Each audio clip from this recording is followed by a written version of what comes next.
কোচ ৰাজবংশীসকলৰ যুগ যুগ ধৰি এই আমাৰ পুচুনা আৰু সোণাৰাই পূজা চলি আছে। ই আমাৰ পৰিচয়, কোচ ৰাজবংশীসকলৰ এই পৰিচয়। আৰু ইয়াত আহি বহুত ভাল লাগিছে সঁচাকৈ। এই অনুষ্ঠান যিসকলে উদ্যোক্তাসকলে যেনেকৈ আজি সাজি কাচি যেনেকৈ বনাইছে, যেনেকৈ অনুষ্ঠানটো পাতিছে, ইয়াত বহুত মানে শিকিব লগা কথা ৰাইজে শিকিছে, বুজিছে।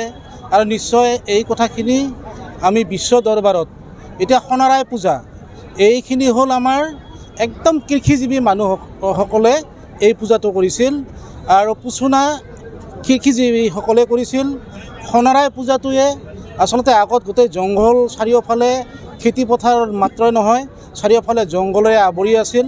আৰু যিবিলাক আমাৰ লাখলবিলাক যেনেকৈ তেওঁলোকে গৰু চাৰিছিল, খেতি কৰা মানুহবিলাক গৰু মানে তেনেকৈ চাৰি দিছিল বা তেনেকৈ বান্ধি দিছিল।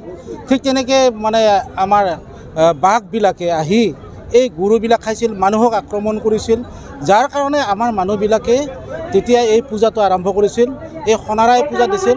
সোণাৰাই আচলতে একচুৱেলি ব্ৰাহ্মক পূজা কৰা হয়, নাৰায়ণক পূজা কৰা হয়।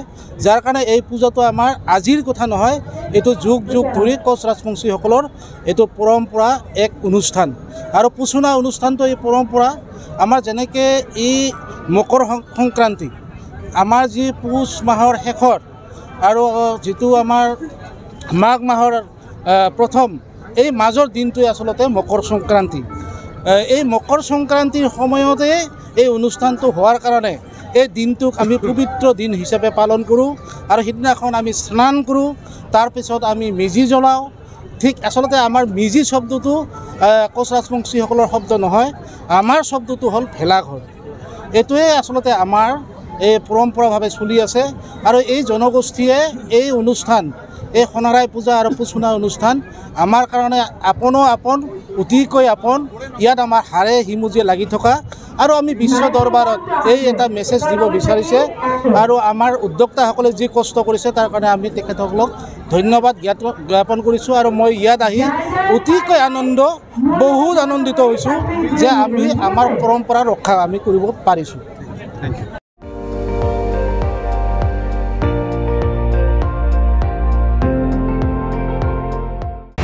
আপুনি চাই আছে ND24, সৰ্বশ্ৰেষ্ঠ নহয় সৰ্বোত্তমৰ দৌৰ।